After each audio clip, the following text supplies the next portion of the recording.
Hello students, welcome back. Cell biology के इस lecture में हम लोग डिस्कस करने वाले हैं अपनी नेक्स्ट सेल ऑर्गेनेली, या सेल ऑर्गेनेली ना कह करके मैं उसे एक मेन सेलुलर पार्ट कहूँ तो भी कोई गलत नहीं होगा। ठीक है, वो हैं क्या? वो एक एक्चुअल में सेल ऑर्गेनेली नहीं है बल्कि कुछ कंपोनेंट्स हैं। वो कंपोनेंट्स क्या हैं जो हम स्टडी करने वाले हैं? जैसे साइटोस्केलेटन है, साइटोस्केलेटन है। साइटोस्केलेटन में कुछ सेल ऑर्गेनेलीज आएंगी। ठीक है, साइटोस्केलेटन क्या होता है? नाम से पता चल रहा है सेल के स्केलेटन की बात हो रही है। ठीक है, सेल के स्केलेटन की बात हो रही है। अब देखो सेल का स्केलेटन किस चीज का बना हुआ होता है, ये क्या होता है उसके अंदर। तो देखो cytoskeleton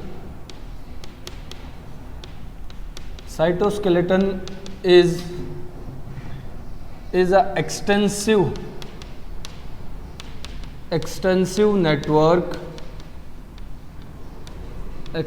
network of protein fibers,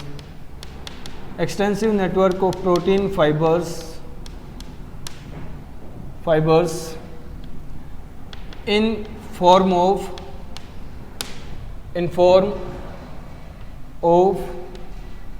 microtubules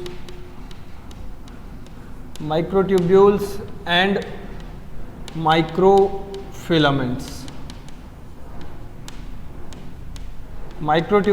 microfilaments। क्या होता है कि सेल का जो स्केलेटन बना हुआ होता है वो प्रोटीन के फाइबर्स की एक्सटेंशन से बना हुआ होता है, जो मेनली माइक्रोट्यूब्यूल्स और माइक्रोफिलामेंट्स की फॉर्म में प्रेजेंट होता है। ठीक है, जो मेनली माइक्रोट्यूब्यूल्स और माइक्रोफिलामेंट्स की फॉर्म में प्रेजेंट होता है, ये बनाते हैं सेल का स्केलेटन। क्लियर है? अब इस सेल के स्केलेटन की यानी साइटोस्केलेटन का फंक्शन क्या होगा, ये किस काम आ रहा होगा? फंक्शन क्या होता है साइटोस्केलेटन का? तो देखो अगर फंक्शन की बात करूं तो साइटोस्केलेटन का फंक्शन मेनली होता है हेल्प्स इन लोकोमोशन में हेल्प करना। ठीक है, first important function. Second, maintain shape of cell, cell की शेप मेंटेन रखना। क्लियर है? थर्ड, देखो सेल की शेप मेंटेन रखेगा तभी लोकोमोशन हो पाएगी।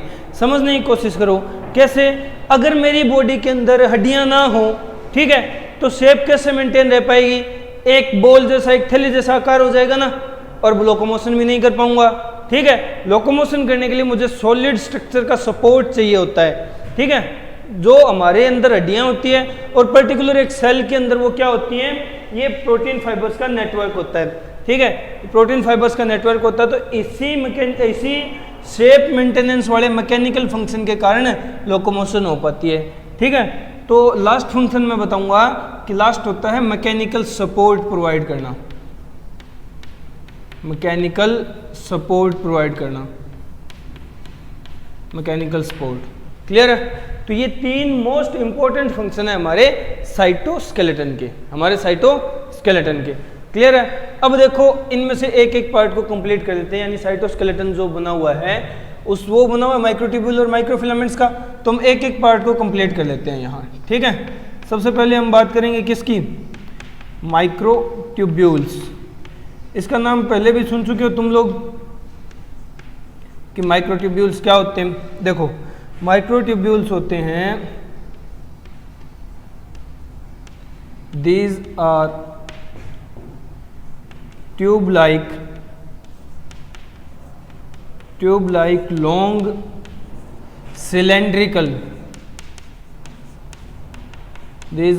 like long cylindrical structures made up of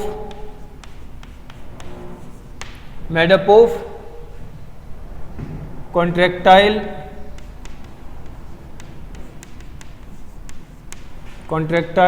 tubulin protein. Contractile tubulin protein का बना हुआ स्ट्रक्चर होता है, tube like long cylindrical structure होते हैं क्या? माइक्रोट्यूब्यूल्स। क्लियर है? ये हम लोग पढ़ चुके हैं इनके बारे में, थोड़ा बहुत देखे कहाँ देखे थे हम लोगों ने, अगर याद करो तो सीलिया, फ्लैजेला, सेंट्रियोल, वो सारे माइक्रोट्यूब्यूल्स की बनी हुई स्ट्रक्चर्स तो हैं, उनके अंदर माइक्रोट्यूब्यूल्स की अरेंजमेंट ही तो होती है। क्लियर है? उनके अंदर माइक्रोट्यूब्यूल्स की अरेंजमेंट ही होती है, तो ये माइक्रोट्यूब्यूल्स हैं। क्लियर है? समझ गए? अब माइक्रोट्यूब्यूल्स का रोल देख लो या माइक्रोट्यूब्यूल्स के फंक्शन देख लो कि साइटोस्केलेटन में माइक्रोट्यूब्यूल के फंक्शन क्या होते हैं। साइटोस्केलेटन में माइक्रोट्यूब्यूल क्या काम देती है, क्या फंक्शन होते हैं माइक्रोट्यूब्यूल के, तो देखो माइक्रोट्यूब्यूल के फंक्शन डिस्कस करेंगे। तो पहला फंक्शन है इसका spindle fibre formation. Spindle fibre formation, spindle fibre formation. Spindle fibre formation में क्या होता है?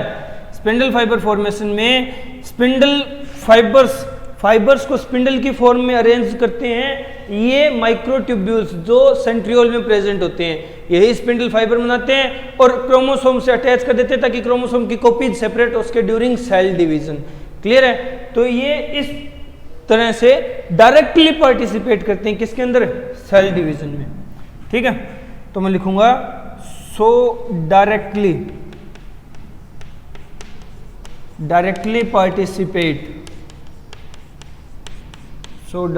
Participate in cell division.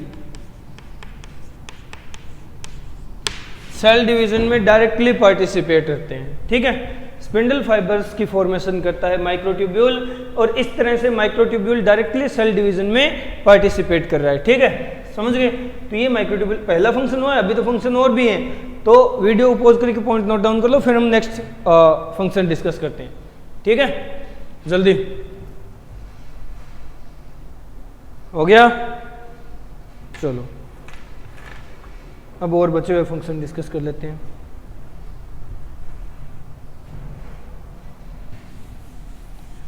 तो ये साइटोस्केलेटन का पहला पार्ट माइक्रोट्यूब्यूल्स है और माइक्रोट्यूब्यूल्स की ही स्टडी कर रहे हैं हम लोग, माइक्रोट्यूब्यूल्स के फंक्शन देख रहे हैं जनरली।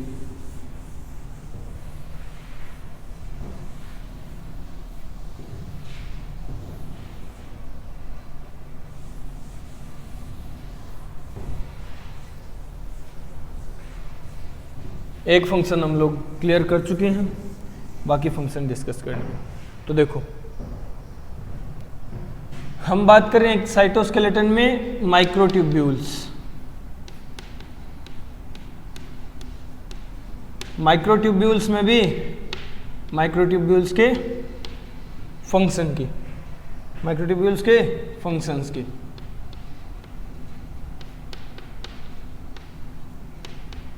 अब देखो किस तरह से फंक्शन डिस्कस करेंगे हम लोग।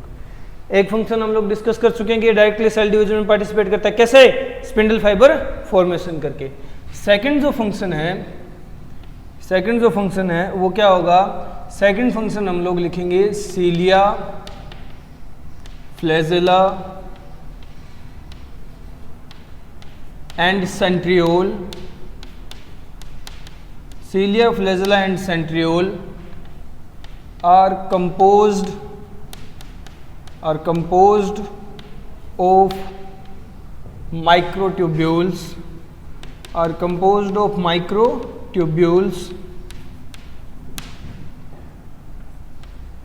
so indirectly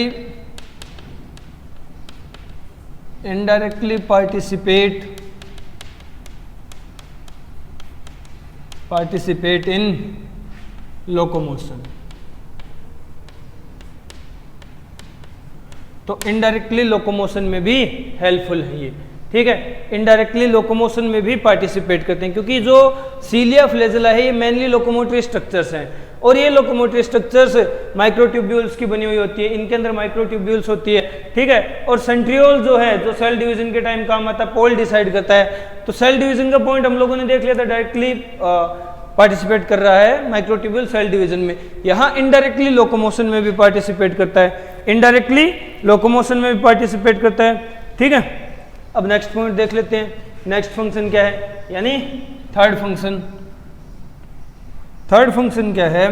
तो देखो थर्ड है transport transport of soluble material, soluble material, soluble material के ट्रांसपोर्ट में भी हेल्प करता है। कैसे? देखो सल्वोल मटेरियल क्या होंगे, जैसे सेलुलोज, सेलुलोज, हेमीसेलुलोज, दिख रहा, cellulose, hemicellulose and next pectin, pectin like soluble material, soluble material ये ट्रांसपोर्ट होगा, ठीक है। Protein like soluble pectin, sorry, देखो सेलुलोज, हेमीसेलुलोज और पेक्टिन ये तीनों सल्वोल मटेरियल होते हैं। हम लोगों ने सल्वोल में डिस्कस किए हैं प्रीवियस लेक्चर्स में, जहां हम सल्वोल की बात कर रहे थे। सल्वोल मटेरियल्स हैं, ये ट्रांसपोर्ट होंगे किसकी हेल्प से? माइक्रोट्यूब्यूल्स की हेल्प से, ठीक है, माइक्रोट्यूब्यूल्स की हेल्प से। क्लियर है ना? माइक्रोट्यूब्यूल्स की हेल्प से ट्रांसपोर्ट होंगे। और ये माइक्रोट्यूब्यूल्स कहां प्रेजेंट होगी? देखो pectin like soluble material transported, transported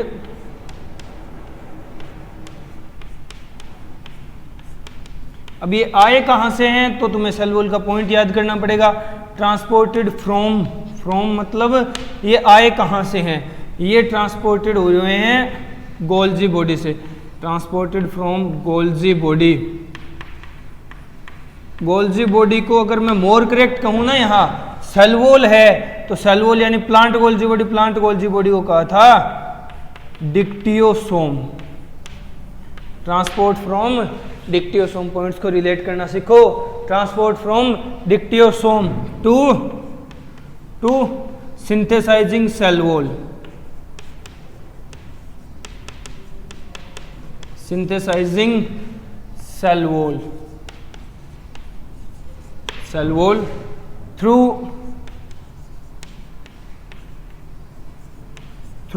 microtubules, microtubules, microtubules के थ्रू ये ट्रांसपोर्ट होता है। सेल वॉल मटेरियल का जो ट्रांसपोर्ट होता है ना, कहां से?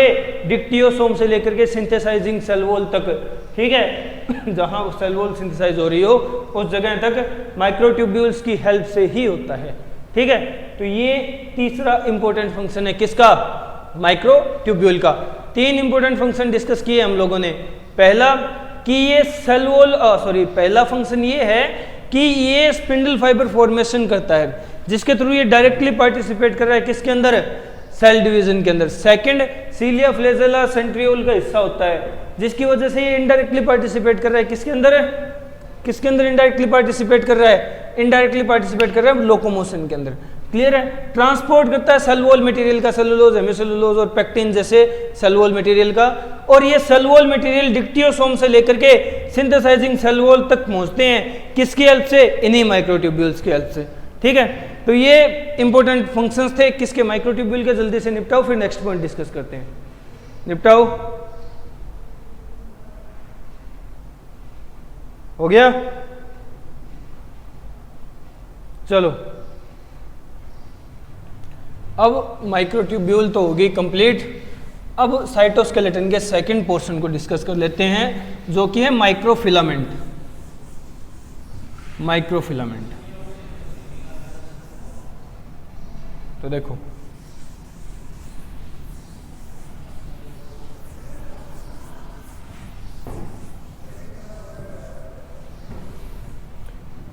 अब सेकंड कंपोनेंट की बात करते हैं। सेकंड कंपोनेंट क्या है? माइक्रोफिलामेंट है।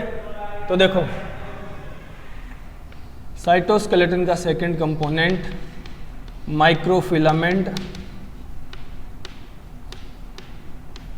इसे डिस्कस कर लेते हैं। देखो क्या होता है माइक्रोफिलामेंट? माइक्रोफिलामेंट होता है, दीज आर कंपेरेटिवली, कंपैरिजन किससे कर रहे हैं? माइक्रोट्यूब्यूल से। तो these are comparatively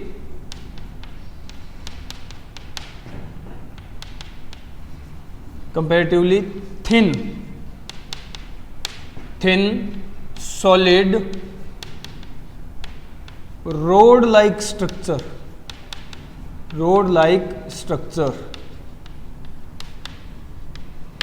rod like structure composed of contractile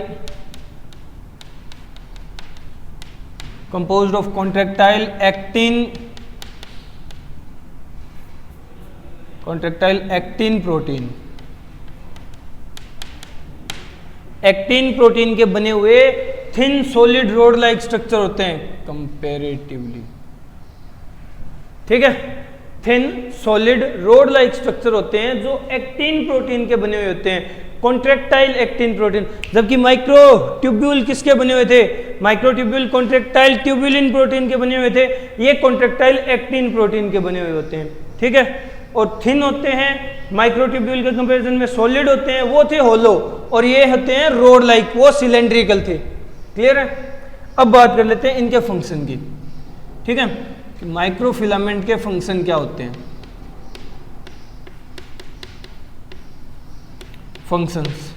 functions इसका पहला ही फंक्शन मोस्ट इंपॉर्टेंट है जो कि साइक्लोसिस है।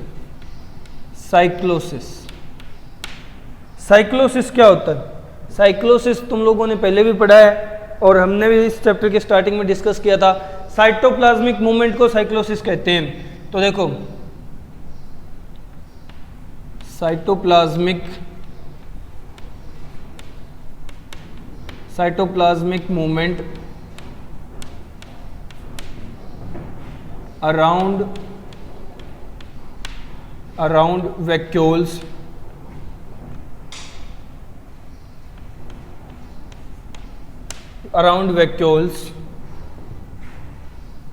in cytoplasm with the help of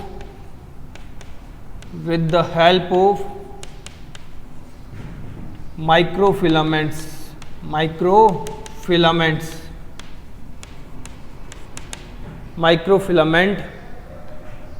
present beneath the cell membrane। Microfilament complete दिख रहा है क्या? नहीं दिख रहा? चलो दिखाते हैं, थोड़ा सा इसको कंजेस्ट करना पड़ेगा।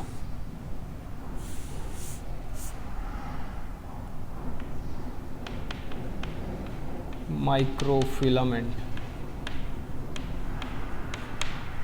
अब दिख रहा है ना?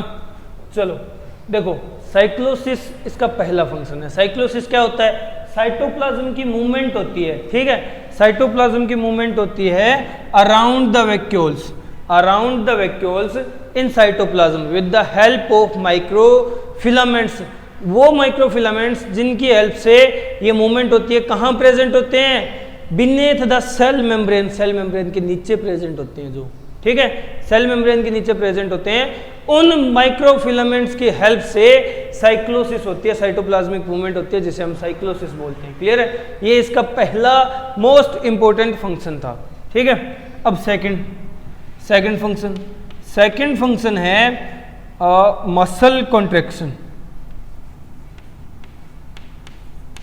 Muscle contraction and relaxation. Muscle contraction and relaxation, ये इसका सेकंड फंक्शन है कि मसल्स को कॉन्ट्रैक्ट करवाता है और रिलैक्स करवाता है। मसल्स को कॉन्ट्रैक्ट और रिलैक्स करवाने का काम, ये इसका सेकंड मोस्ट इंपॉर्टेंट फंक्शन है। क्योंकि मसल में प्रोटीन होते हैं। ठीक है, कॉन्ट्रैक्टाइल प्रोटीन कौन कौन से होते हैं? एक्टिन और मायोसिन, दो ही होते हैं। ठीक है, तो एक्टिन प्रोटीन की बनी हुई माइक्रोफिलामेंट्स होते हैं। तो ये मसल कॉन्ट्रैक्शन और रिलैक्सेशन में मेजर रोल प्ले करने वाले माइक्रोफिलामेंट है। क्लियर है? समझ गए? तो ये हुए माइक्रोफिलामेंट्स के फंक्शंस। ये बात की हम लोगों ने किसकी? माइक्रोफिलामेंट्स के फंक्शन की। अब यहाँ माइक्रोफिलामेंट भी कंप्लीट होते हैं। अब साइटोस्केलेटन का एक मोस्ट इंपॉर्टेंट पार्ट आता है। ठीक है, मोस्ट इंपॉर्टेंट पार्ट बोल दो या मोस्ट इंपॉर्टेंट कंपोनेंट बोल दो। ये क्या है? तो देखो, endoplasmic reticulum is the only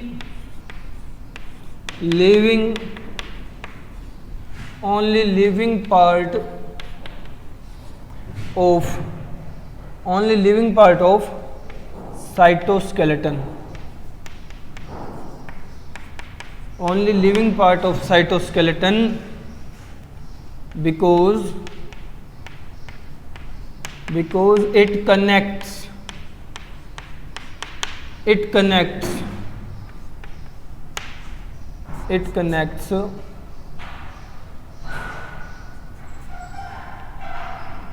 nuclear membrane, या फिर इट कनेक्टेड लिख लो, it connected to nuclear membrane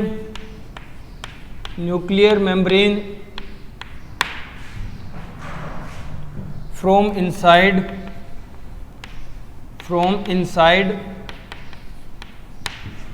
and to cell membrane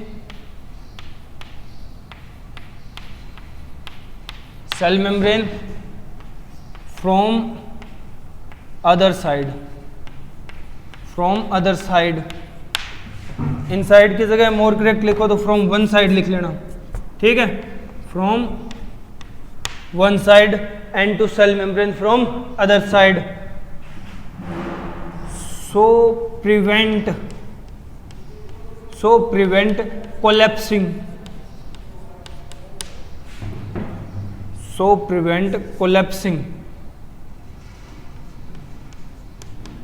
collapsing of cell.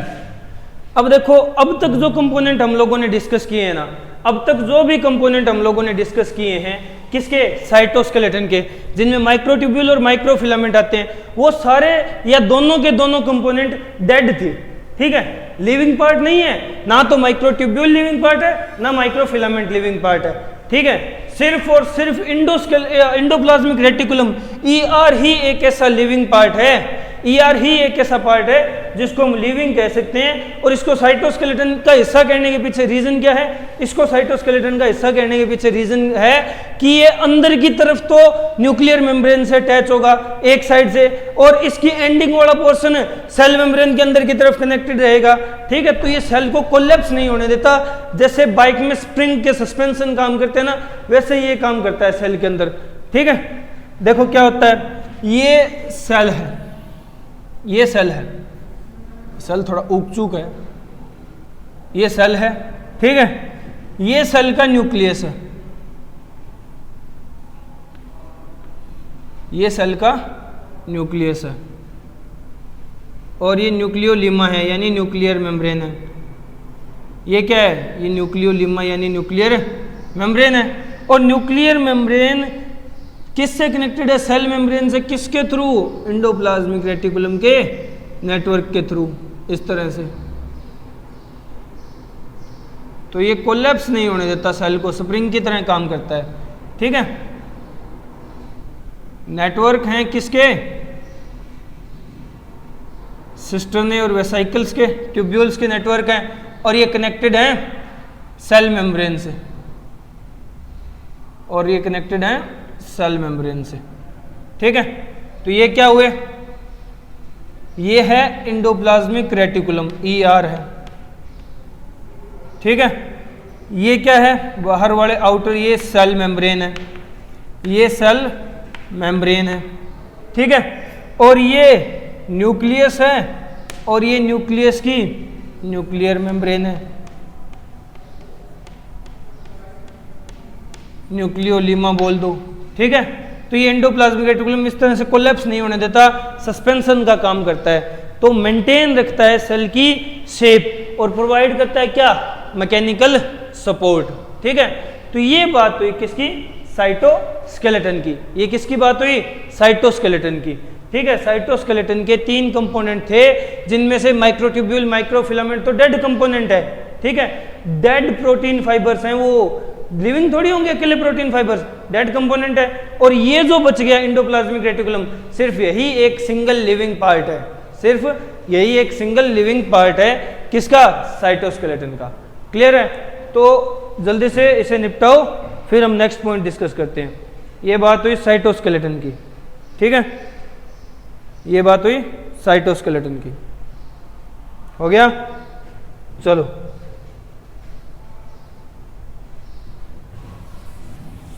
अब नेक्स्ट पॉइंट डिस्कस करते हैं। एक कंपोनेंट और खत्म हो गया सेल का, ठीक है।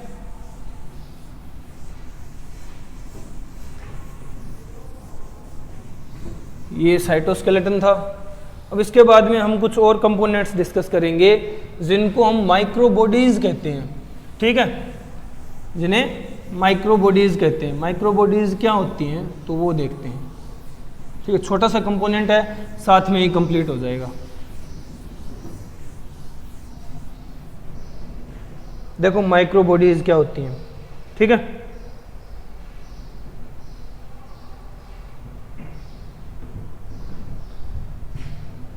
हम बात कर रहे हैं माइक्रोबॉडीज की।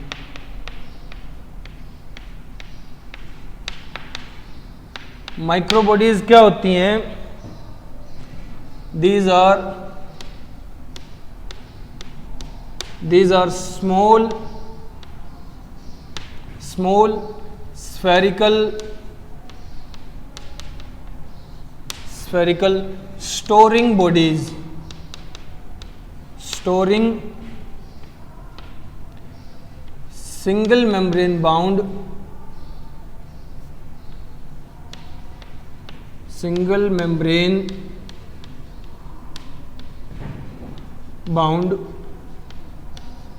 स्ट्रक्चर्स। ये क्या होते हैं? छोटे होते हैं, ठीक है, स्फेरिकल होते हैं, शेप में स्फेरिकल होते हैं, किसी चीज को स्टोर करने के काम आते हैं, स्टोरिंग बॉडी होती है, और सिंगल मेम्ब्रेन बाउंड होते हैं। और क्या होते हैं? सिंगल मेम्ब्रेन से बाउंडेड स्ट्रक्चर होते हैं, ठीक है। क्योंकि देखो माइक्रोबॉडीज नाम इसीलिए दिया गया क्योंकि स्मॉल साइज है इन स्ट्रक्चर्स का, ठीक है। बॉडीज यानी स्टोरिंग बॉडीज है, कुछ ना कुछ स्टोर करके रखती हैं, ठीक है, कुछ ना कुछ स्टोर करके रखती हैं, ये क्लियर है। और स्फेरिकल शेप में होती है, सिंगल मेम्ब्रेन बाउंड होती है। अब देखो और पॉइंट या और इसकी अगर डेफिनेशन बोले तो इनमें मेनली क्या स्टोर होता है? These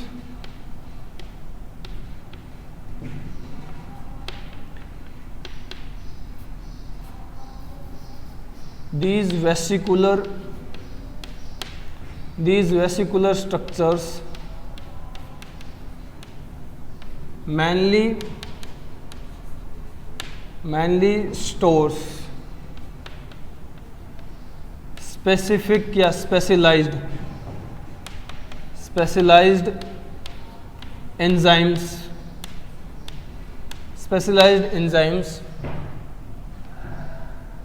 produced by endomembrane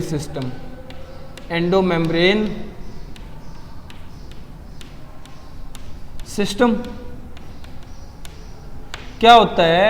ये जो स्मॉल वस्कुलर स्ट्रक्चर्स होते हैं, ठीक है, स्टोरिंग बॉडी है, इनके अंदर स्पेशलाइज्ड एंजाइम्स भी स्टोर किए जाते हैं। और ये एंजाइम क्या होते हैं? ये एंजाइम प्रोटीन नेचर के होते हैं। तो ये कहाँ से बने हुए थे? इंडोमेम्ब्रेन सिस्टम से, यानी इंडोप्लाज्मिक रेटिकुलम और गोल्जी बॉडी मिलकर के बनाते हैं, जो कि इंडोमेम्ब्रेन सिस्टम का ही हिस्सा है, ठीक है, जो कि इंडोमेम्ब्रेन सिस्टम का ही हिस्सा है। तो ये एंजाइम्स भी स्टोर करके रखती है, ठीक है। नेक्स्ट पॉइंट कि these structures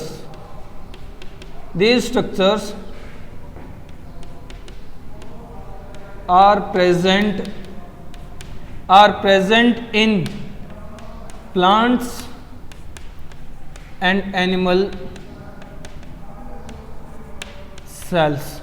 प्लांट सेल्स में भी होते हैं और एनिमल सेल्स में भी, दोनों तरह के सेल्स में प्रेजेंट होते हैं ये स्ट्रक्चर्स, ठीक है, दोनों तरह के सेल्स में ये स्ट्रक्चर्स प्रेजेंट होते हैं, ठीक। हम बात करें माइक्रोबॉडी स्टोरिंग बॉडीज की, ये एनिमल सेल में भी देखने को मिलेगी और प्लांट सेल में भी देखने को मिलेगी। अब जब हम इसके टाइप्स डिस्कस करेंगे ना तो हमें पता चल जाएगा पर्टिकुलर कौन सी माइक्रोबॉडी एनिमल सेल में होती है और कौन सी माइक्रोबॉडी प्लांट सेल में होती है, ठीक है, समझ गए।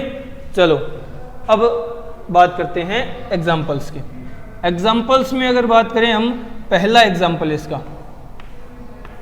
पहला एग्जाम्पल माइक्रोबॉडी का पहला एग्जाम्पल जो कि है परोक्सिसोम। परोक्सिसोम, परोक्सिसोम कैसी माइक्रोबॉडी है? तो ये है रिलेटेड विद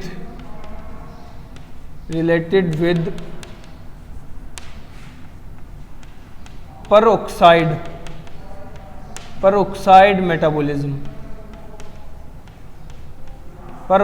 मेटाबॉलिज्म। ठीक है, ये peroxide मेटाबॉलिज्म कहां परफॉर्म होता है? In both plant and animal cell कह सकते हो तुम लोग। ठीक है, in both plant and animal, यहां तो नहीं आएगा, एनिमल सेल आ जाएगा। ठीक है, बोथ प्लांट और एनिमल सेल में होता है ये। क्लियर है? देखो ये जो मेटाबॉलिज्म है ना, ये बोथ प्लांट और एनिमल सेल में होता है। ठीक है, या मेनली तुम लोगों को ये पढ़ने को मिलता है इन C3 प्लांट्स। इन C3 प्लांट्स में C3 प्लांट्स में देखने को मिलता है, नॉर्मली नहीं मिलता। C3 प्लांट्स में देखने को मिलता है जहां फोटो ऑक्सीडेशन हो जाती है, जहां फोटो ऑक्सीडेशन हो जाती है उस केस में। कैसे? उस केस में कार्बन्स का लॉस होने लगता है और हमें या प्लांट्स को उन्हें रिकवर करना पड़ता है। तो प्लांट्स इस पेरोक्सिसोम माइक्रोबॉडी की हेल्प से उन कार्बन्स को रिकवर कर पाती है। 75% रिकवर कर लेती है, 25% फिर भी लॉस हो जाता है। ठीक है, तो C3 प्लांट्स में मिलता है। समझ गए? इसमें इट कंटेन्स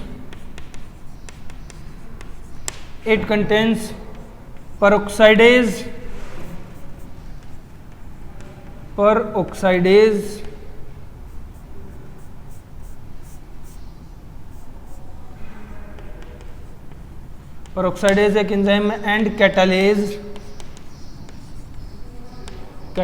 एंजाइम्स।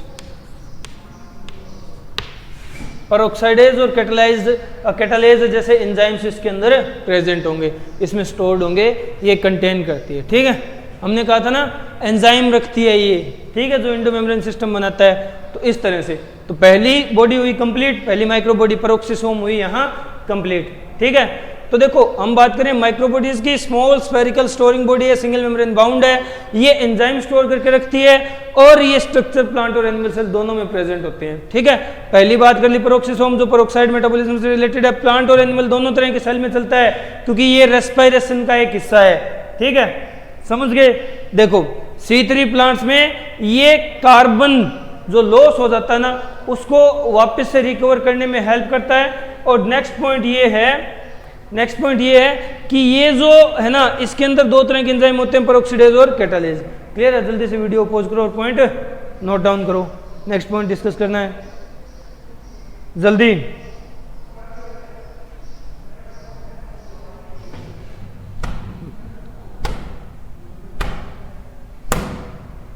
हो गया?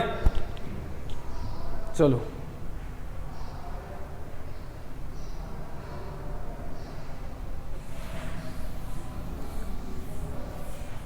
एक माइक्रोबॉडी कंप्लीट होती है यहाँ।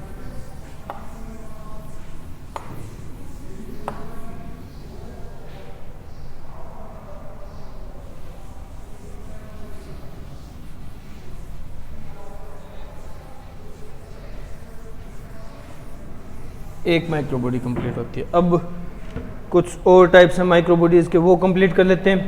ठीक है, क्लियर है? नेक्स्ट जो टाइप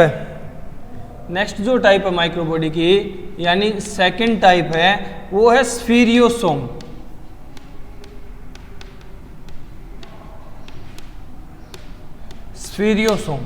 स्फीरियोसोम की एक खास बात है कि ये एनिमल सेल्स में नहीं होती, present only in plant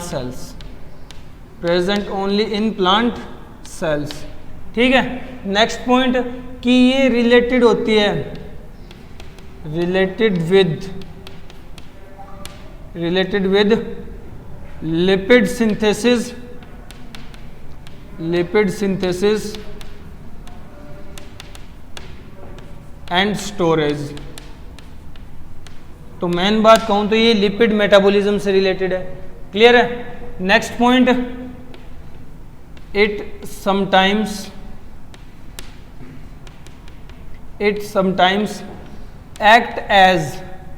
act as lysosome. It sometimes act as lysosome in some plant cells. कुछ प्लांट सेल्स में ये कई बार लाइसोसोम की तरह भी एक्ट करने लग जाती है। ठीक है, समझ गए? अब स्ट्रक्चर बनाते हैं स्फीरियोसोम का, क्योंकि एक बार स्ट्रक्चर देखिए क्वेश्चन पूछा था। देखो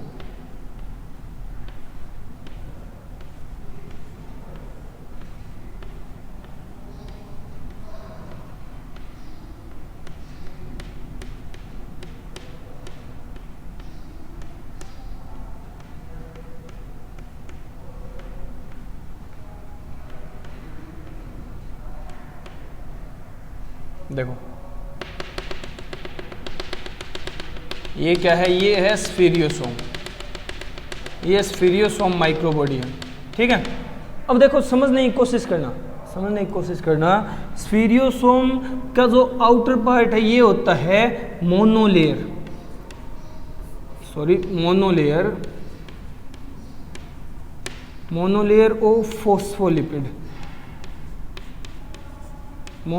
ऑफ फोस्फोलिपिड की मोनोलेयर है। क्लियर है?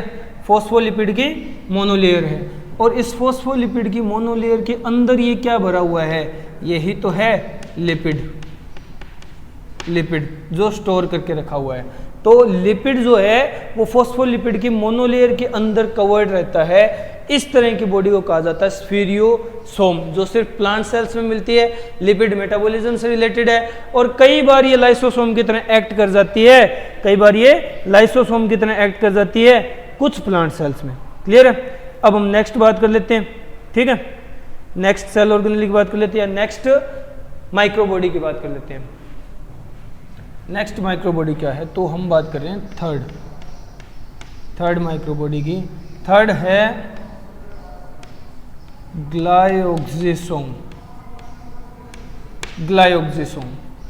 ग्लायोक्सिसोम की भी एक इंपॉर्टेंट या खास बात है कि ये भी सिर्फ प्लांट सेल्स में प्रेजेंट होती है। Present only in plant cells, सिर्फ और सिर्फ प्लांट सेल्स में प्रेजेंट होती है। ये जो ग्लायोक्सिसोम है ना, देखो नाम से पता चल रहा है वो पेरोक्सिसोम पेरोक्साइड मेटाबॉलिज्म से रिलेटेड है। ठीक है, इसी तरह स्फीरियोसोम के नाम से नहीं पता चल रहा, बट एक्चुअल में स्ट्रक्चर से रिलेट कर पाते हो तुम लोग। ठीक है, स्ट्रक्चर है। और फिर इसी तरह ग्लायोक्सिसोम रिलेटेड है किससे? ग्लाइओक्सिलेट मेटाबॉलिज्म से, या ग्लाइकोलेट मेटाबॉलिज्म कहूं तो भी गलत नहीं होगा। किससे रिलेटेड है? ग्लाइकोलेट मेटाबॉलिज्म से। क्लियर है? ये प्लांट सेल्स में ही पाई जाती है। क्लियर हो गया ना? समझ गए? अब देखो, अब ग्लायोक्सिसोम की स्पेशल पॉइंट यहां डिस्कस कर लेते हैं। रिलेटेड विद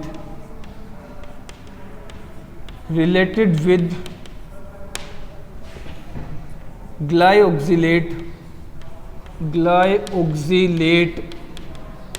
साइकिल या ग्लायोक्सिलेट मेटाबॉलिज्म बोल दो, इससे रिलेटेड होती है। नेक्स्ट पॉइंट क्या है? नेक्स्ट इंपॉर्टेंट पॉइंट है कि ये प्रेजेंट होती है इन फैटी सीड्स मेनली। अब इसकी इंपॉर्टेंस समझना तुम लोग, देखो नॉर्मल सीड्स क्या होते हैं? दो तरह के होते हैं, या तो वो फैट स्टोर करके रखते हैं, ठीक है, रिजर्व फूड मटेरियल की तरह, या फिर वो शुगर या कार्बोहाइड्रेट स्टोर करके रखते हैं रिजर्व फूड मटेरियल की तरह। बट होता क्या है, जब जर्मिनेट होते हैं ना, उस वक्त सिर्फ और सिर्फ कार्बोहाइड्रेट यूज कर सकते हैं, फैट यूज नहीं कर सकते। तो फैटी सीड्स क्या करते हैं? ग्लायोक्सिलेट साइकिल चलाते हैं। ठीक है, ग्लायोक्सिसोम की हेल्प से ग्लायोक्सिलेट साइकिल चलाते हैं, और इस ग्लायोक्सिलेट साइकिल के थ्रू ही कार्बोहाइड्रेट में कन्वर्ट कर लेते हैं स्टोर्ड फैट को। ठीक है, स्टोर्ड फैट को। तो हम ग्लायोक्सिलेट साइकिल को यहां डिस्कस कर लेते हैं। क्या है? ड्यूरिंग सीड जर्मिनेशन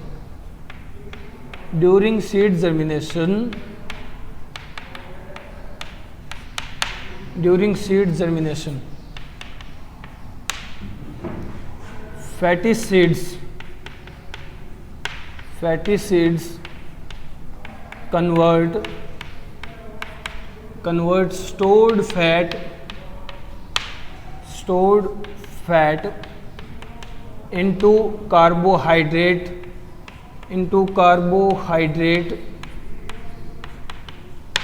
ठीक है, which is used in seed germination, जो सीड जर्मिनेशन में यूज होगा। ग्लाइऑक्सिलेट साइकिल क्या है? ग्लाइऑक्सिलेट साइकिल है कि सीड जर्मिनेशन के टाइम फैटी सीड्स ग्लाइऑक्सिसोम की हेल्प से स्टोर्ड फैट को कार्बोहाइड्रेट में चेंज कर लेते हैं, जो सीड जर्मिनेशन के लिए जरूरी होता है, with the help of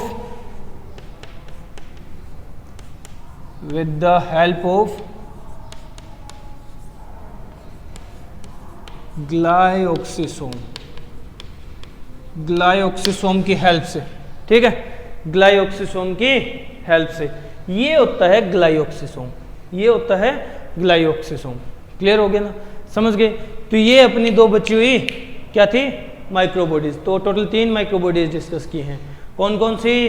peroxisome, स्फीरियोसोम, ग्लाइऑक्सिसोम। Peroxisome peroxide metabolism से रिलेटेड, पेरोक्साइडेज, कैटालेज जैसे एंजाइम्स थे, ठीक है, प्लांट और एनिमल सेल दोनों में प्रेजेंट होती है। जबकि स्फीरियो और ग्लाइऑक्सिसोम ये सिर्फ प्लांट सेल्स में होती है, ये लिपिड मेटाबॉलिज्म से रिलेटेड, सिंथेसिस और स्टोरेज से, ठीक है। ये भी एक तरह से फैट लिपिड से रिलेटेड है, बट क्या होता है? स्पेशल जगह। प्लांट सेल्स में फैटी सीड्स में मेनली फैट को कन्वर्ट करने के काम आते हैं कार्बोहाइड्रेट के अंदर, ठीक है। तो हम कंप्लीटली फैट से रिलेटेड भी नहीं बता सकते। तो ये 2 स्पेशल माइक्रोबॉडीज हैं, टोटल हैं 3, ठीक है, टोटल 3 माइक्रोबॉडीज हैं। तो इस लेक्चर में हम लोगों ने माइक्रोबॉडीज और साइटोस्केलेटन कंप्लीट कर दिया है, ठीक है। बाकी बचे हुए पॉइंट नेक्स्ट लेक्चर में हम लोग डिस्कस करने वाले हैं। एक बहुत ही छोटी सी प्यारी सी नन्ही मुन्नी सी सेल ऑर्गेनेली जिसका नाम है राइबोसोम, क्लियर है? जिसका नाम क्या है? राइबोसोम। ये पूरे सेल की स्मॉलेस्ट सेल ऑर्गेनेली है, पूरे सेल के अंदर सबसे छोटी सेल ऑर्गेनेली है, स्मॉलेस्ट सेल ऑर्गेनेली है, ठीक है, स्मॉलेस्ट सेल ऑर्गेनेली, क्लियर है? नेक्स्ट पॉइंट कि ये स्मॉलेस्ट होने के साथ साथ यूनिवर्सल है, यूनिवर्सल सेल ऑर्गेनेली है, यूनिवर्सल सेल ऑर्गेनेली है। जितने भी टाइप के तुम लोग सेल डिस्कस करोगे, eukaryotic, प्रोकारियोटिक, आर्किबैक्टीरियल, यूबैक्टीरियल, plant, animal, fungi, algae, ठीक है, बैक्टीरिया, जो कुछ भी होगा उन सब में प्रेजेंट होगी। यूनिवर्सल टाइप के सेल ऑर्गेनेली है, क्लियर है? समझ गए? नेक्स्ट, इसे कहा जाता है known as engine of cell, engine of cell, cell का इंजन कहा जाता है, ठीक है। अब सेल का इंजन कहे जाने के पीछे रीजन क्या है? रीजन है कि because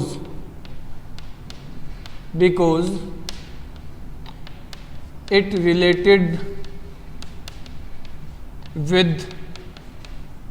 related with protein synthesis, protein synthesis से रिलेटेड सेल ऑर्गेनेली है, क्लियर है? समझ गए? इसलिए कहा जाता है इंजन ऑफ सेल, इसलिए इसे सेल का इंजन कहा जाता है, क्लियर है? समझ गए? नेक्स्ट, ऑल्सो नोन एज, इसे एक नाम और दिया जाता है, also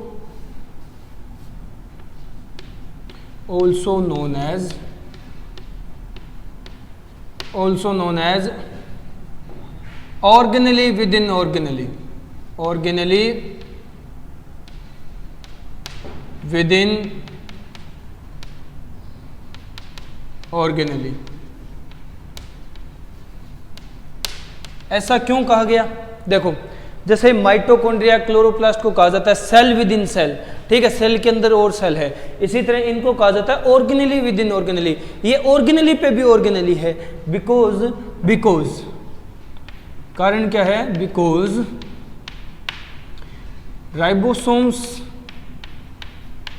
ribosomes are present in bound form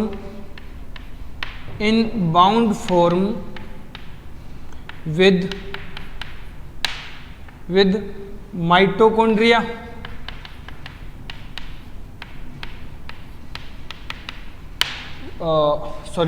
bound form में तो ये प्रेजेंट होता है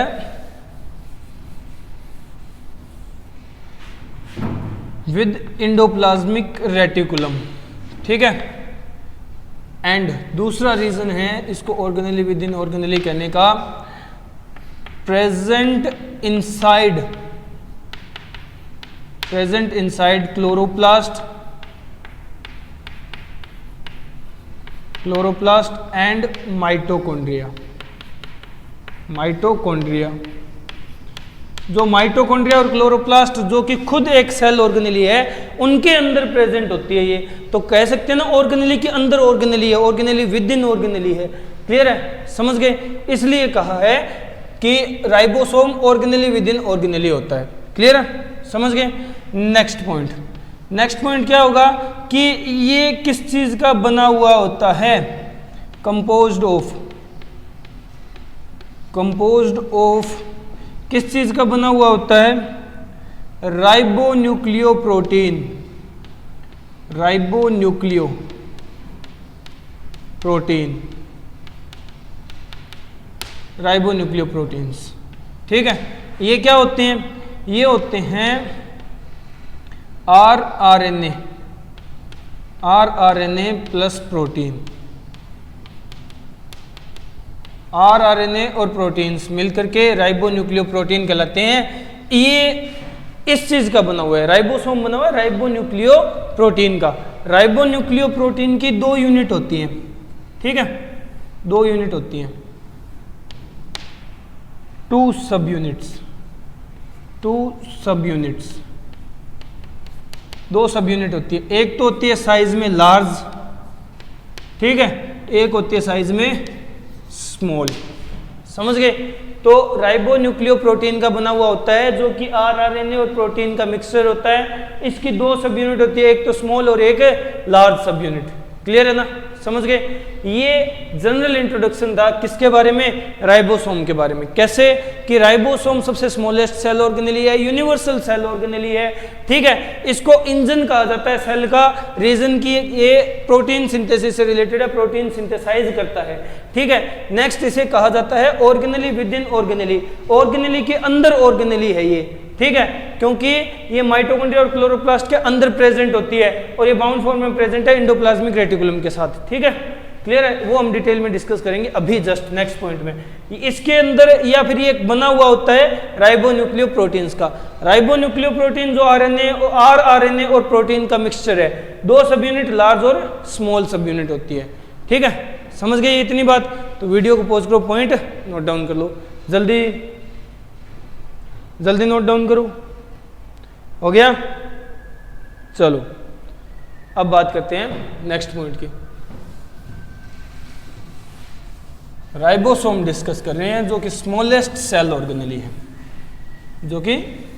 स्मॉलेस्ट सेल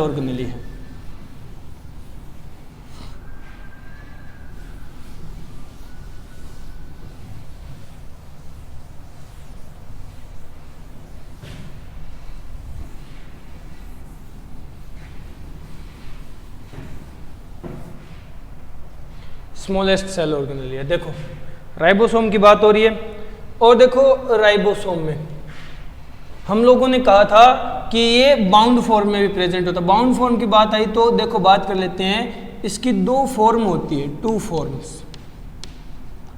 फॉर्म्स प्रेजेंट होती हैं, 2 फॉर्म प्रेजेंट होती है। 2 फॉर्म कौन कौन सी? 2 फॉर्म देखो, एक को तो कहते हैं बाउंड फॉर्म, एक है फ्री फॉर्म, ठीक है।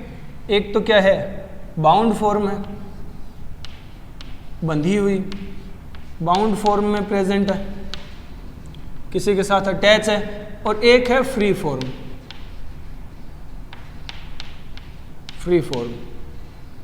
ठीक है। देखो बाउंड और फ्री फॉर्म में डिफरेंस क्या है? बाउंड फॉर्म तो होगी अटैच्ड, ठीक है, बाउंड फॉर्म भी दो तरह से होती है, इसकी बाउंड फॉर्म भी दो तरह से होती है। देखो दो एग्जाम्पल हैं बाउंड फॉर्म के, दो एग्जाम्पल कौन कौन से हैं? एक तो है attached on ribosome, sorry endoplasmic reticulum, attach on endoplasmic reticulum, endoplasmic reticulum से अटैच है एक फॉर्म। तो दूसरी जो बाउंड फॉर्म है वो होती है अटैच्ड ऑन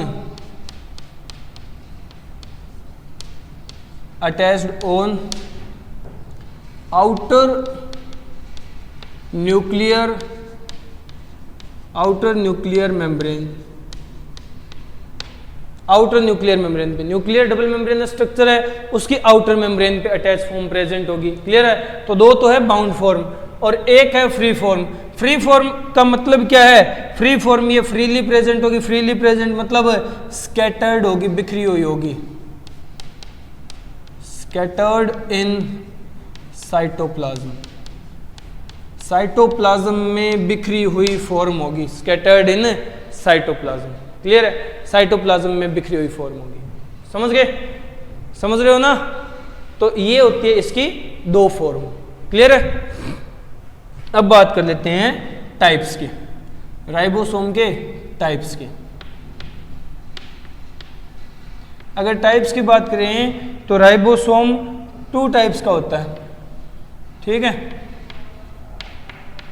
2 टाइप्स, 2 टाइप्स का होता है। अब कौन कौन सा? तो देखो एक और ये दूसरा। ठीक है? अब ध्यान से समझना तुम लोग। एक टाइप तो है जिसको कहा प्रोकार्योटिक राइबोसोम, प्रोकार्योटिक, ये तो है प्रोकार्योटिक राइबोसोम। और एक है eukaryotic ribosome, eukaryotic ribosome. Prokaryotic और यूकार्योटिक राइबोसोम में डिफरेंस किस बात का है? तो देखो समझने वाली चीज़ है, प्रोकार्योटिक और यूकार्योटिक राइबोसोम में डिफरेंस मैं यहाँ डायग्राम बनाऊंगा और उस डायग्राम को कॉमनली दोनों में डिस्कस करेंगे हम लोग। ठीक है? उसी में प्रोकार्योटिक और उसी में यूकार्योटिक डिस्कस करने वाले हैं। तो देखो राइबोसोम क्या होता है?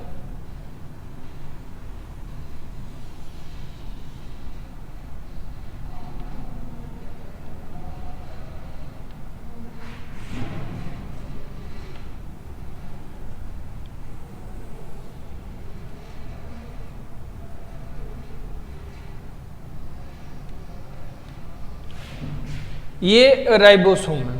ठीक है? ये राइबोसोम है, ये लार्ज यूनिट है, लार्ज सब यूनिट। ठीक है? और ये है स्मॉल सब यूनिट, स्मॉल सब यूनिट, स्मॉल सब यूनिट। ठीक है? लार्ज सब यूनिट को अगर डिटेल में देखें तो इसमें 2 साइट होती हैं, पी साइट और ए साइट। ठीक है? अब देखो कैसे डिफरेंस आएगा दोनों में।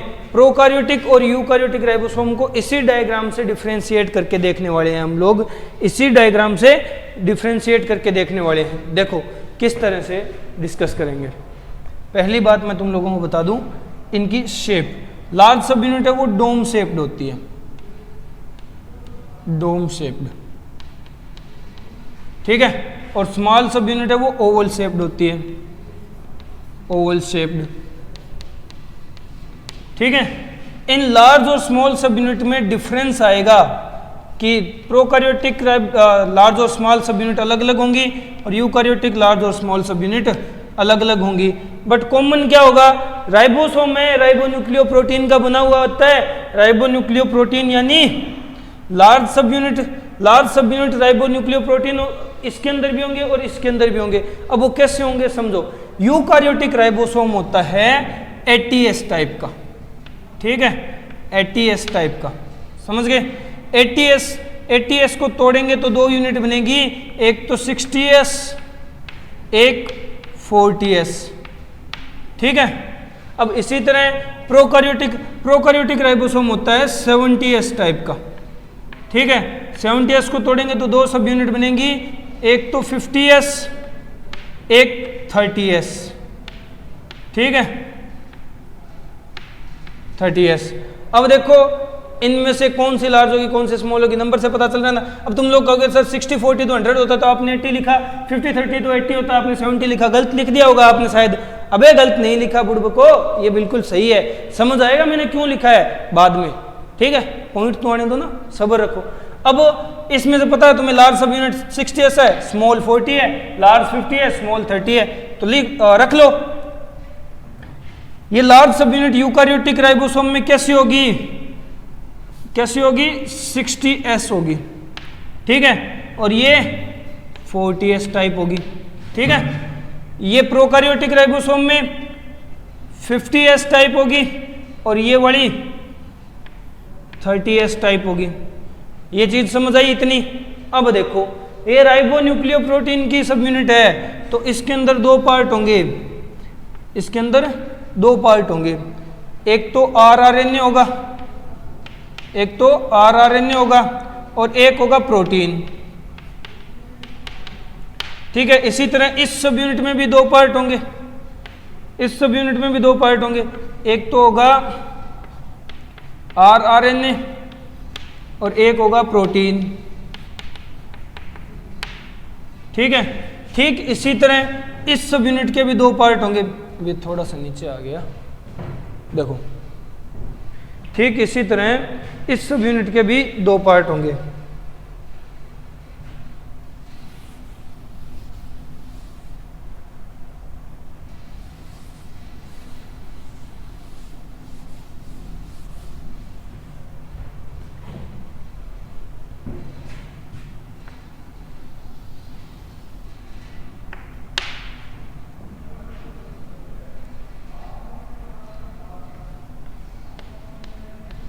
Prokaryotic ribosome.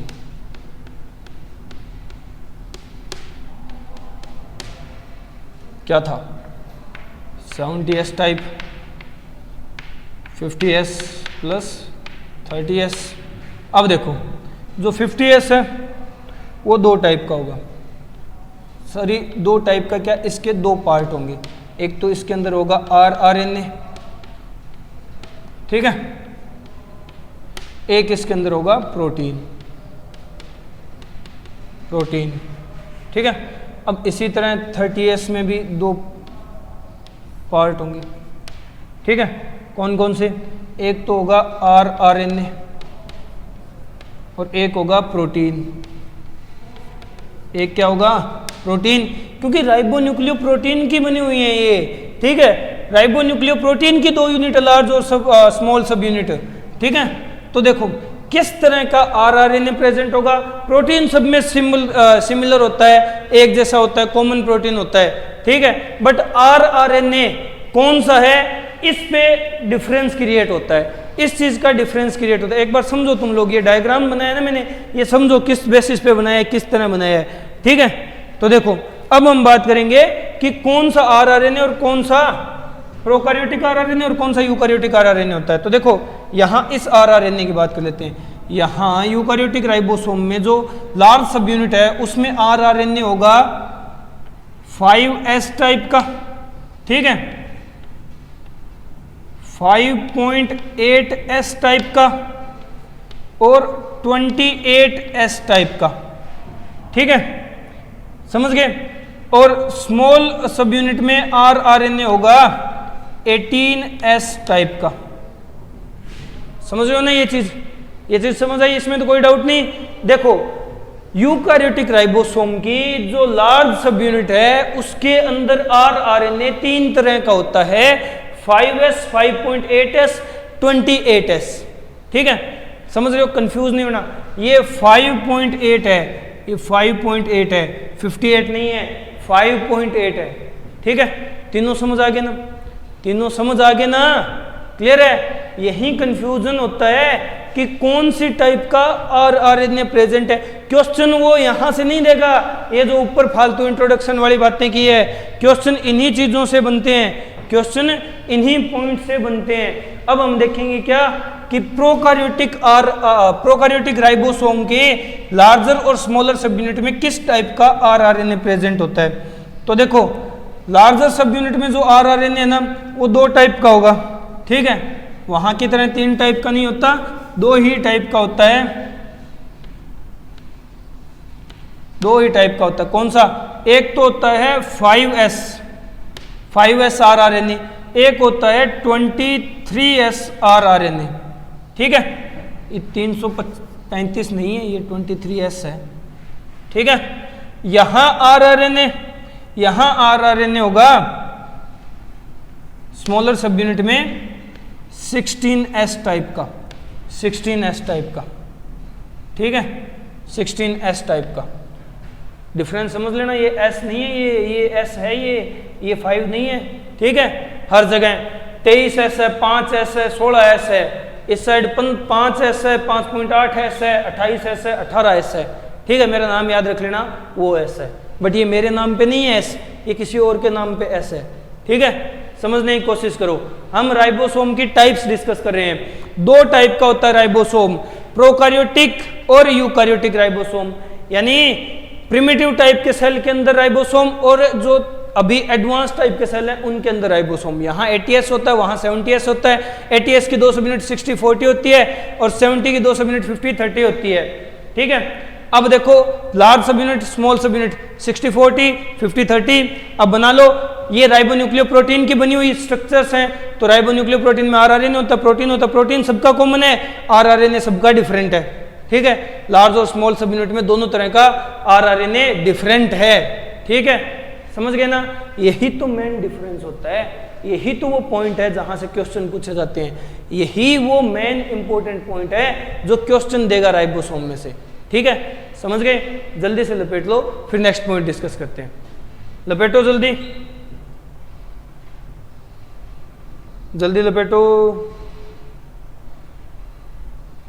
हो गया,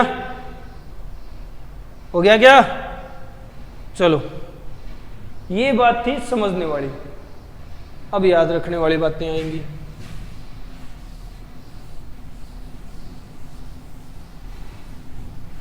अब कुछ बातें याद रखने लायक आएंगी।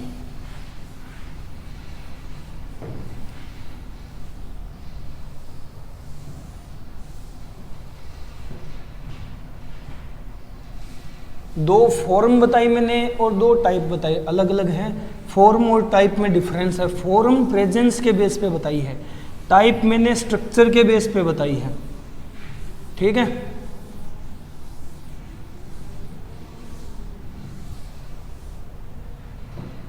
चलो देखो नेक्स्ट पॉइंट की जो अभी अभी हम लोगों ने 2 टाइप्स डिस्कस की हैं, उनमें से अगर साइज की बात करूं ना, अगर साइज की बात करूं तो साइज नाम से ही पता चल रहा होगा तुम लोगों को। जैसे मैंने एक को कहा कि ये तो 70S है और एक 80S है, ठीक है। तो 80S का साइज नॉर्मली पता ही है तुम लोगों को, ज़्यादा लिखा है तो बड़ा ही होगा, तो साइज 80S का ज़्यादा होता है, 70S का कम होता है, ठीक है। चलो अब बारी आती है नेक्स्ट पॉइंट की। नेक्स्ट पॉइंट क्या है कि जो राइबोसोम है ना, ribosome prokaryotic ribosome, in prokaryotic cell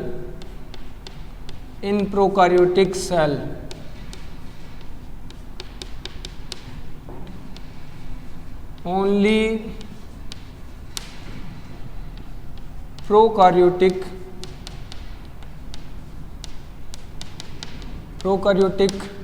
ribosome is present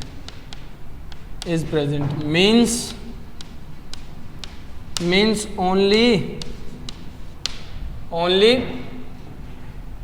70S type of ribosome, 70S type of ribosome is present। यानी कहने का मतलब क्या है कि प्रोकैरियोटिक सेल्स में तो सिर्फ 70s टाइप का यानी प्रोकैरियोटिक टाइप का राइबोसोम ही प्रेजेंट होता है। जनरल बात थी, मैंने लिखी क्यों, क्या फायदा निकाला मैंने ये लिख के चौक किसके, फायदा अब निकलेगा, ठीक है, अब आएगा मतलब। इसीलिए कहते हैं जब तक बात पूरी ना हो जाए जजमेंट नहीं देना चाहिए, ठीक है। देखो अब समझो मैंने क्यों लिखा, क्योंकि यूकैरियोटिक सेल में डिफरेंस आ जाता है। In eukaryotic cells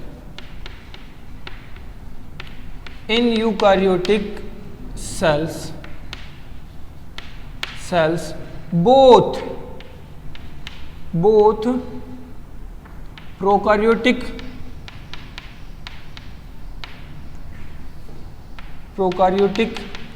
and eukaryotic type of ribosome present,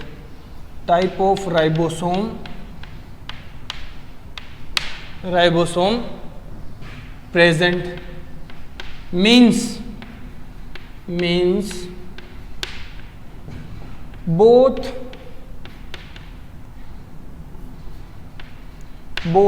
70s and 80s type of ribosome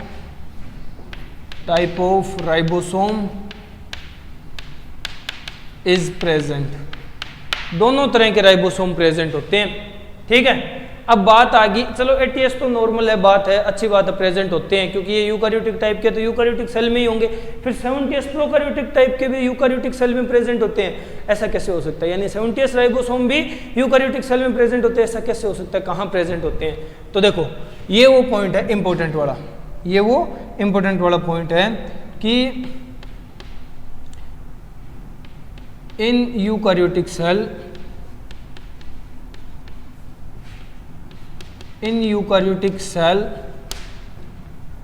70s ribosome is present in chloroplast and mitochondria,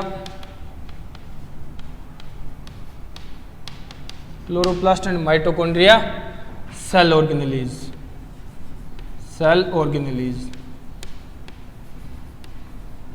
chloroplast और माइटोकॉन्ड्रिया जैसी सेल ऑर्गेनेली में प्रेजेंट होता है, और यहीं से हमें कंफर्म होता है कि क्लोरोप्लास्ट और माइटोकॉन्ड्रिया जैसी cell organelle prokaryotic origin show करती है, ठीक है। इनका ओरिजिन प्रोकैरियोटिक है, इनका ओरिजिन क्या है? प्रोकैरियोटिक है। क्लियर है, समझ गए? तो ये थी बात प्रेजेंस की। प्रोकैरियोटिक सेल के अंदर सिर्फ प्रोकैरियोटिक राइबोसोम मतलब सिर्फ और सिर्फ 70s राइबोसोम प्रेजेंट होता है, जबकि यूकैरियोटिक सेल्स के अंदर यूकैरियोटिक और प्रोकैरियोटिक दोनों तरह के राइबोसोम प्रेजेंट होते हैं, मतलब 70 और 80s दोनों तरह के राइबोसोम प्रेजेंट होते हैं। मतलब 70s प्रेजेंट कहाँ होता है? क्लोरोप्लास्ट और माइटोकॉन्ड्रिया सेल ऑर्गेनेली के अंदर। यूकैरियोटिक सेल में क्लोरोप्लास्ट माइटोकॉन्ड्रिया जो सेल ऑर्गेनेली होते हैं उनके अंदर 70s टाइप का राइबोसोम होता है, ठीक है, जहां से उनका प्रोकैरियोटिक ओरिजिन कंफर्म होता है। क्लियर है, समझ गए? तो ये प्रेजेंस की बात थी, ये प्रेजेंस की बात थी। अब हम बात करते हैं नेक्स्ट पॉइंट कि राइबोसोम की डिस्कवरी कैसे हुई। तो देखो राइबोसोम इज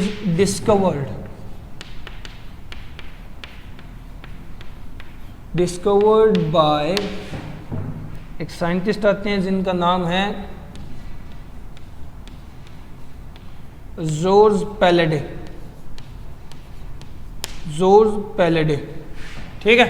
जॉर्ज पैलेडे ने डिस्कवर किया था, इन्होंने 90s की बात है ये, ठीक है, अभी लास्ट जो अपनी सेंचुरी है इसके।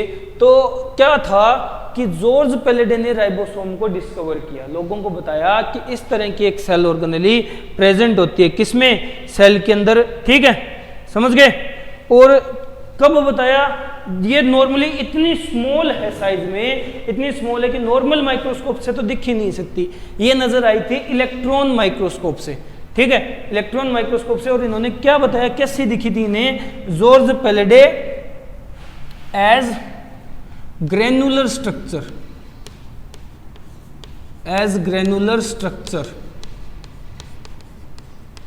और कब बताया, इन एग्जैक्ट डेट देख देते, टाइम पीरियड बता देते हैं, 1953 की बात है, ठीक है, 1953 जब अपना देश आज़ाद हो चुका था, ठीक है, अंग्रेज़ों से। वैसे आज़ाद हम लोग अभी भी नहीं, अपनी सोच वही है, बट कहने को हम आज़ाद हुए थे। उसके बाद जॉर्ज पेलेडे ने 1953 में डिस्कवरी की थी राइबोसोम की, इलेक्ट्रॉन माइक्रोस्कोप से की थी, ये चीज़ याद रखना, as a granular structure, as a granular structure, ठीक है, ग्रेनुलर स्ट्रक्चर के तौर पर ये डिस्कवरी का पॉइंट था, ठीक है।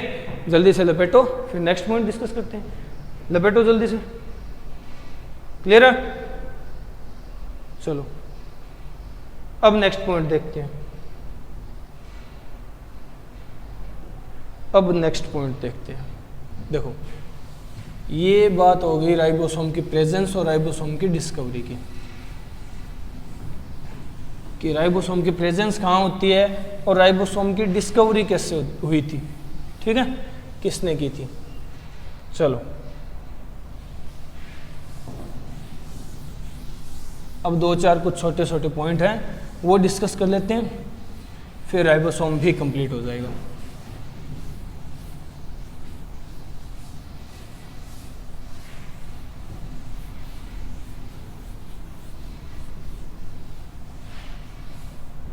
देखो नेक्स्ट पॉइंट है राइबोसोम से रिलेटेड हम लोग क्या बताने वाले हैं। देखो जो हम लोग अब तक लिख रहे हैं इन 70s and 80s ribosomes, in 70s and 80s ribosomes, ये जो एस हम लोगों ने लिखा है ये क्या बताता है, ठीक है। एस डिनोट्स क्या डिनोट करता है, एस डिनोट करता है सेडिमेंटेशन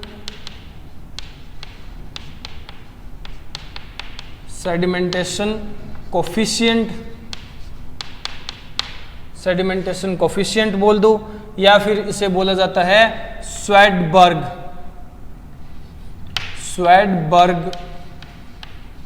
यूनिट, स्वैडबर्ग यूनिट या स्वैडबर्ग कांस्टेंट,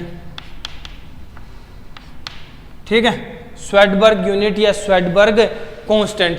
क्या होता है जो एस लिखते हैं ना हम लोग, 80s के पीछे एस लिख दिया, यानी 80 के पीछे एस लिख दिया और 70 के पीछे एस लिख दिया, ये क्या है, ये है सेडिमेंटेशन का कोफिशिएंट है, स्वैडबर्ग यूनिट है। स्वैडबर्ग तो साइंटिस्ट का नाम है जिसने बताया था, इसलिए हम इसे स्वैडबर्ग कांस्टेंट, स्वैडबर्ग कोफिशिएंट, स्वैडबर्ग यूनिट कहते हैं, ठीक है, समझ गए। इसी से एस डिराइव हुआ है, ठीक है, जो एस लिखते हैं वो स्वैडबर्ग का है, समझ गए। ये है क्या एक्चुअल में, ये होता है द सेडिमेंटेशन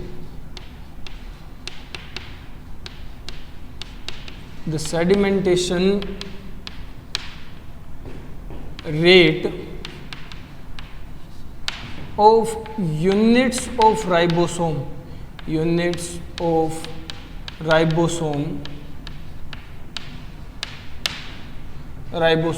in centrifuge, ठीक है।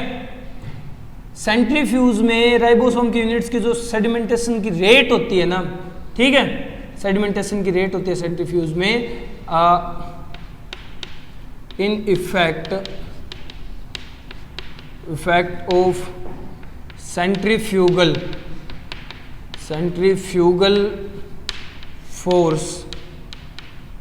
force is called sedimentation coefficient,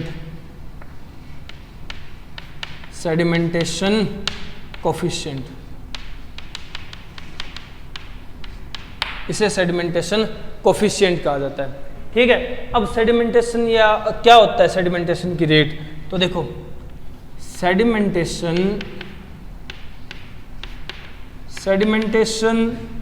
is settling down, या फिर मैं कहूँ तो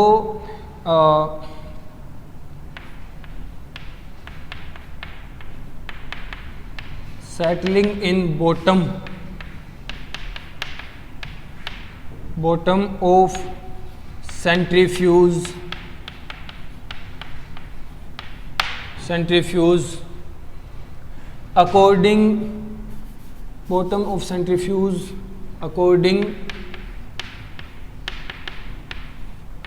according to weight, size and density of ribosomal units। Sedimentation क्या होता है? राइबोसोमल यूनिट्स का सेटल डाउन होना, बॉटम में बैठ जाना। किसके बॉटम में? सेंट्रीफ्यूज के बॉटम में, according to their weight, size and density. ठीक है, ये सेडिमेंटेशन होगा। और इस सेडिमेंटेशन की जो रेट होती है उसी को सेडिमेंटेशन कोफिशिएंट या स्वेडबर्ग यूनिट कहा जाता है। तो हम लोग यहाँ से एक रफ आइडिया ले सकते हैं, मैं लिखूंगा so Svedberg unit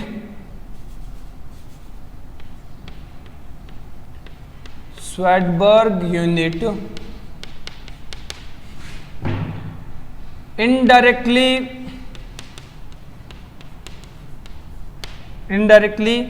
gives us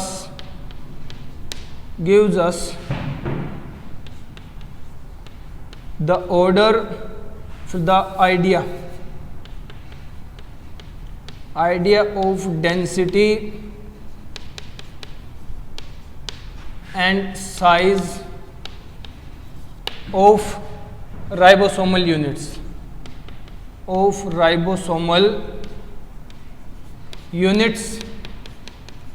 indirectly ये हमें राइबोसोमल यूनिट की डेंसिटी और साइज का आइडिया दे देता है। ठीक है, इनडायरेक्टली हमें बता देता है कि हाँ भाई 80s का ज्यादा वेट होगा, ज्यादा डेंसिटी होगी, ज्यादा बड़ा साइज होगा। किसके कंपैरिजन में? 70s के। तो ये ज्यादा सेडिमेंटेशन शो की, इसने ज्यादा सेटल डाउन हुआ तो इसको 80 रख दिया, ये कम सेटल डाउन हुआ 70 रख दिया। ठीक है, इसी तरह इनके जो पार्ट्स किए थे वो किस रेंज में जाकर के सेटल डाउन हो रहे हैं, इसी बेसिस पे 80 के दो पार्ट होते हैं 60 और 40, इसी बेसिस पे 70 के दो पार्ट होते हैं 50 और 30। गलत नहीं लिखा था, समझ आ गया ना वो कहां से लिखा, रीजन क्या था उसके पीछे लिखने का। ठीक है, तो ये जैसे जैसे सेंट्रीफ्यूग में सेटल डाउन होते हैं उस लेवल पे बता देते हैं हम लोग कि हाँ इसका नाम 80s रख दो, इसका नाम 70s, इसका 40, इसका 50, इसका 30। ठीक है, इस हिसाब से। क्लियर है ना? तो जल्दी से नोट डाउन कर लो ये पॉइंट, फिर नेक्स्ट पॉइंट डिस्कस करते हैं। ठीक है, क्लियर है? चलो, हो गया नोट डाउन? हो गया क्या? चलो अब नेक्स्ट पॉइंट डिस्कस करते हैं। ये तो था जो एस लिखते हैं हम लोग उसका मतलब।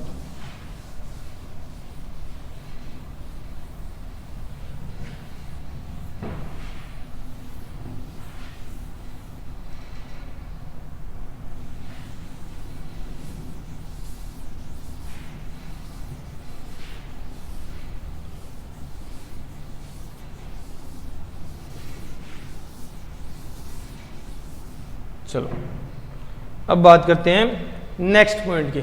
नेक्स्ट जो पॉइंट है ना राइबोसोम के अंदर, वो हम लोग डिस्कस करने वाले हैं। कई बार क्या होता है, हमें राइबोसोम की एक बहुत बड़ी यूनिट देखने को मिलती है। ठीक है, राइबोसोम की कंपोजिशन देखने को मिलती है जिसको हम लोग पॉलीराइबोसोम बोलते हैं। पॉलीराइबोसोम, या फिर इसे कहा जाता है polysome.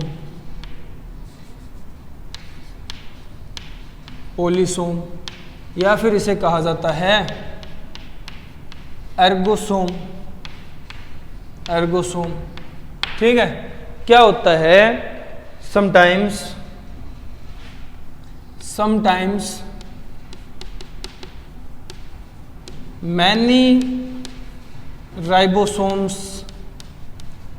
many ribosomes attached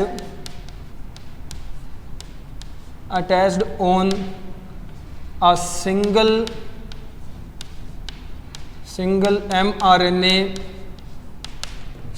mRNA strand in accordance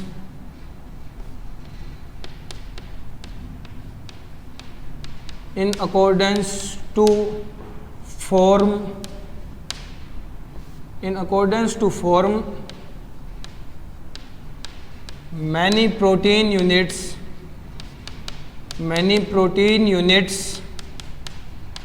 in less time। कई बार क्या होता है, जब प्रोटीन की कमी आ जाती है और ज़्यादा प्रोटीन बनाना होता है तो नॉर्मली तो एक mRNA स्ट्रैंड पे एक राइबोसोम जुड़ता है, पर यहाँ कई बार ज़्यादा प्रोटीन बनाने के चक्कर में एक mRNA स्ट्रैंड पे कई सारे राइबोसोम अटैच हो जाते हैं, जुड़ जाते हैं, ताकि कम टाइम में ज़्यादा प्रोटीन यूनिट सिंथेसाइज की जा सके, वो कहलाता है पॉलीराइबोसोम, पॉलीसोम या एर्गोसोम। अब देखो ये कैसे होगा, जैसे ये mRNA स्ट्रैंड है, ठीक है। अब इस mRNA स्ट्रैंड पे राइबोसोम की यूनिट अटैच होंगी, इस तरह से कई यूनिट जुड़ जाएंगी।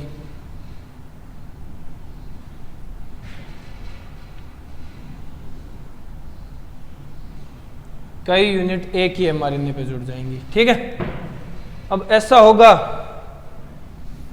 होगा तो जितने राइबोसोम फिर उतनी ही प्रोटीन सिंथेसिस होगी, क्योंकि उतनी ही इंफॉर्मेशन आई है ना, तो उतनी ही प्रोटीन सिंथेसिस होगी।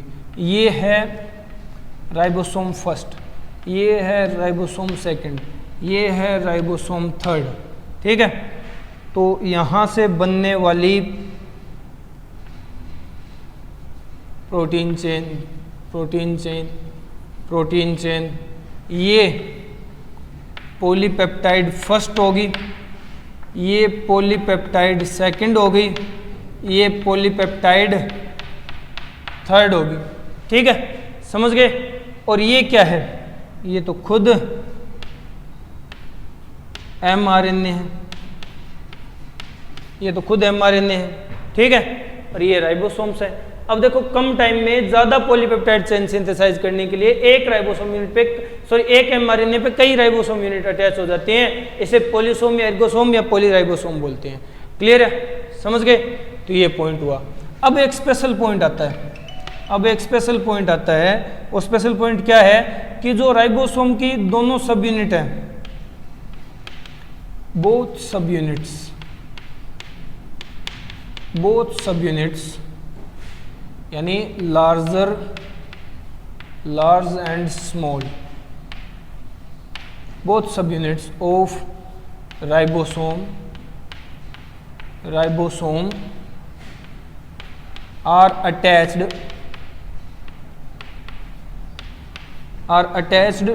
to each other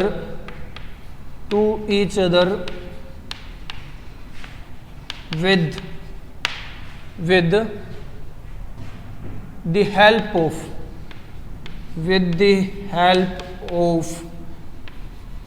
magnesium salts की हेल्प से जुड़े हुए होते हैं राइबोसोम की दोनों यूनिट आपस में। मैग्नीशियम सोल्ट्स की हेल्प से जुड़ी हुई रहती हैं, ठीक है। नॉर्मली इसकी कंसंट्रेशन होती है, इसकी नॉर्मल कंसंट्रेशन कितनी होती है, मैं यहां लिखूंगा। नॉर्मल कंसंट्रेशन इसकी है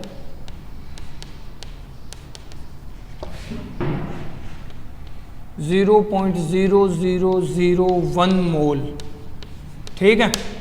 ये इसकी नॉर्मल कंसंट्रेशन है। देखो दोनों सब यूनिट लार्जर और स्मॉलर आपस में जुड़ी हुई हैं। यहाँ जो जंक्शन होता है वो जंक्शन किसकी हेल्प से होता है, वो जंक्शन होता है इन मैग्नीशियम सोल्ट्स की हेल्प से। और मैग्नीशियम सोल्ट्स की कंसंट्रेशन यहाँ होती है, नॉर्मल कंसंट्रेशन जो होती है वो 0.001 मोल होती है, 0.001 मोल होती है, ठीक है, समझ गए। अगर क्या हो, अगर ये कंसंट्रेशन बढ़ जाए, ठीक है, कितनी बढ़ जाए, इफ दिस कंसंट्रेशन, दिस मतलब ये नॉर्मल वाली concentration, if this concentration increased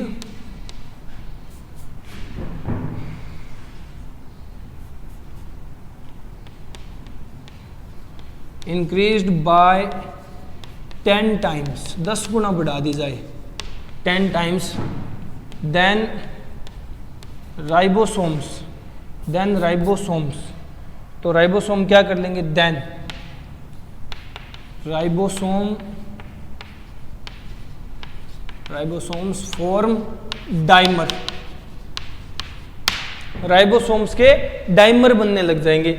अगर ये कंसंट्रेशन 10 गुना बढ़ा दी जाए ना तो राइबोसोम के डाइमर बनने लग जाएंगे। और डाइमर कैसे बनेंगे, डाइमर किस तरह से बनेंगे, देखो 2 राइबोसोम आपस में जुड़ने लग जाएंगे। अब ये कंसंट्रेशन कहीं भी बढ़े, चाहे प्रोकैरियोटिक राइबोसोम में बढ़े चाहे यूकैरियोटिक राइबोसोम में बढ़े, डाइमर तो दोनों जगह बनेगा। ठीक है, प्रोकैरियोटिक राइबोसोम का भी डाइमर बनेगा और यूकैरियोटिक राइबोसोम का भी डाइमर बनेगा। जहां भी कंसंट्रेशन बढ़ी डाइमर बनेगा। ठीक है, अब अगर कंसंट्रेशन 10 गुना बढ़ के डाइमर बन गया, डाइमर किस तरह से बनेंगे, ये राइबोसोम के डाइमर की बात कर लेते हैं। यहां इसके डाइमर, राइबोसोम के डाइमर किस तरह से होंगे, 2 डाइमर होंगे, एक तो प्रोकैरियोटिक राइबोसोम का डाइमर हो सकता है, एक यूकैरियोटिक। प्रोकैरियोटिक यानी 70S प्लस 70S डाइमर बन गया, क्या होगा, एक होगा 80S प्लस 80S, दोनों का डाइमर बन गया, क्या होगा, तो ये डाइमर बनने से यूनिट चेंज हो जाती है, 70S टोटल डाइमर बना के हो जाएंगे 100S। ठीक है, सेडिमेंटेशन कोफिशिएंट 100 हो जाएगा और 80S वालों का हो जाएगा 120S। ठीक है, इस तरह से डाइमर फॉर्मेशन होती है अगर कंसंट्रेशन मैग्नीशियम सॉल्ट्स की बढ़ा दी जाए 10 गुना। ठीक है, तो ये डाइमर का पॉइंट वहां कंप्लीट कर दिया मैंने, क्योंकि यहां जगह नहीं थी। तो समझे, हम बात कर रहे हैं लास्ट पॉइंट राइबोसोम की, जिसे पॉलीराइबोसोम, पॉलीसोम, अर्गोसोम कहा है। कई बार क्या होता है, राइबोसोम से ज्यादा प्रोटीन कम टाइम में सिंथेसाइज करने के लिए एक एमआरएनए पे कई सारे राइबोसोम अटैच हो जाते हैं। ठीक है, एक एमआरएनए स्ट्रैंड पे कई राइबोसोम अटैच हो जाते हैं, जिसे पॉलीराइबोसोम, अर्गोसोम बोलते हैं। अब देखो, एक राइबोसोमल सब यूनिट में, एक राइबोसोम में 2 सब यूनिट, लार्जर और स्मॉलर सब यूनिट आपस में जुड़ी हुई होती है मैग्नीशियम साल्ट की हेल्प से, जिसकी नॉर्मल कंसंट्रेशन 0.0001 मोल होती है। अगर ये कंसंट्रेशन 10 गुना बढ़ा दी जाए तो राइबोसोम्स डाइमर बनाने लग जाते हैं। डाइमर इस तरह से बनेंगे, 70S के 100 बन जाएंगे, 80S के 120S बन जाएंगे। तो यहां अपना राइबोसोम होता है complete with all facts. Clear है, जो काम के हैं या जो काम के नहीं है उनके साथ भी। ठीक है, यानी ऑल ओवर जितना एक राइबोसोम के बारे में जान सकते हो वो सारा क्लियर कर दिया। ओके, समझ गए। तो आज इस लेक्चर में इतना ही, बाकी नेक्स्ट लेक्चर में डिस्कस करेंगे। Okay, good bye.